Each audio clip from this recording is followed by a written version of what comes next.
Hello, I'm Eric Snodgrass, and thank you for watching today's Ag Forecast for South America, brought to you by Nutrien Ag Solutions. This is probably a figure that a lot of you have seen, but we're just looking here at harvest pace of Mato Grosso. So we're going to be watching here for the harvest pace of the first crop of soybeans. And we know that because of how delayed things were when they went in back in September and October, and then the dryness early, which forced a lot of replanting, that we're pretty far behind our normal harvest pace. So here we are sitting about 22%, 45 would be normal, and a year ago we were almost at 60%. And we do expect this to continue to stay along the bottom edge of this harvest pace map. And so what this means is that the safrinha crop is going to go in later than desired, and we're going to continue to pull these beans out a little bit later. Now, some of the data would suggest that the soybean harvest at this point, the yield numbers are not bin busting, but they're pretty good overall. And as I just look back over the last couple of weeks of precipitation, this is total accumulated precipitation February 3rd through the 16th. We do notice that where they are trying to harvest that crop right in through this area, it has been quite wet. Some places here picking up well over 6 to 8 inches of rainfall. We've been a bit drier to the south in Brazil's southern growing areas, and in Argentina right in through here as well, where precipitation amounts have been a little bit less over the last couple of weeks. But we've not seen major temperature stresses during that time in southern Brazil and Argentina compared to what can happen this time of year. So just to summarize the next couple of weeks, we've had very consistent model behavior here. Through the next 7 days, we continue to see the wetter conditions stretching from, Bahia, Minas Gerais, Tocantins back to Mato Grosso. But Mato Grosso do Sul, Paraná, Rio Grande do Sul showing up drier, as is Argentina. So drier forecast showing up here in the next week. And it seems to continue with that theme of although it's dry, we aren't seeing major heat stress until you get right over into this region here, okay? And that's not even major heat stress. We're just looking at 3, 4, 5 degree above average temperatures. But through Argentina, Paraguay, Uruguay, and south, we just the temperatures are not above average looking through this next week.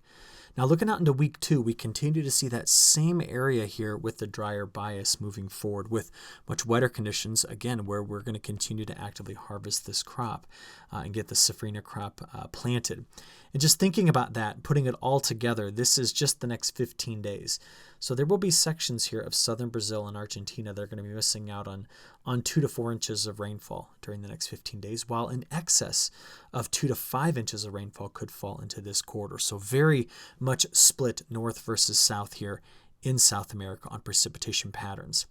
Now, thinking about it, the MJO is collapsing back into null space, as you see here. So it's currently sitting in phase 7, coming here. And there's some ideas that it might pop out into phase 5 and 6. But I could make an argument that the MJO is kind of a secondary player on the strength of the Brazilian monsoon and the flow of weather systems through Argentina. And what we've seen here is that through February, the Antarctic oscillation, and the Australians called this a southern annular mode. Well, anyways, it's gone positive. It came back down toward, 0, but then it's kind of popping back out again in positive territory. Now, what that means in the month of March is this. If the Antarctic oscillation is positive, it is positively correlated with heavier rainfall amounts here and drier to the south. So it seems as though as of late, the Antarctic oscillation has been more of a control on the frequency of weather systems and high pressure cells in Argentina, and it's allowing for more of the monsoonal moisture to stay pretty far to the north, right here along where we typically see the best monsoonal rainfall.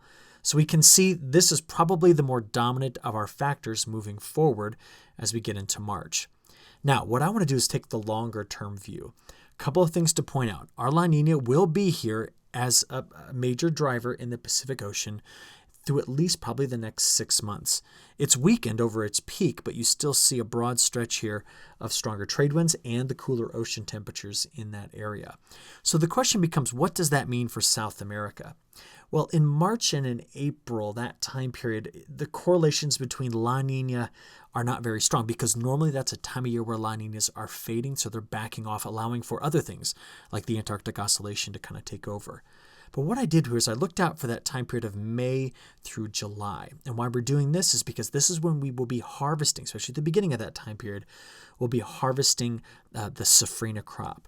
Now, this is a correlation between temperature patterns of the ocean in Nino region 3.4. And what this says, and let me just say this carefully here, if there is an El Nino, we tend to be wetter in this area. Okay? If there is a La Nina, it would be the opposite, and we are having a La Nina. Now, why I bring this up is because earlier this week we had released the new long-range forecast for the IRI multi-model group. And what we notice is that the forecast is trying to keep parts of southern Brazil and Argentina, and Uruguay, on the drier side of things for March, April, and May. We kind of took a quick look at what the beginning of that time period looks like here. But now here, May, June, and July, with the La Nina possibly dominating this pattern, look at how the forecast is, calling for drier conditions where we're going to be watching that safrinha crop reach its maturity and be harvested, maybe even drier in this part of Argentina as well.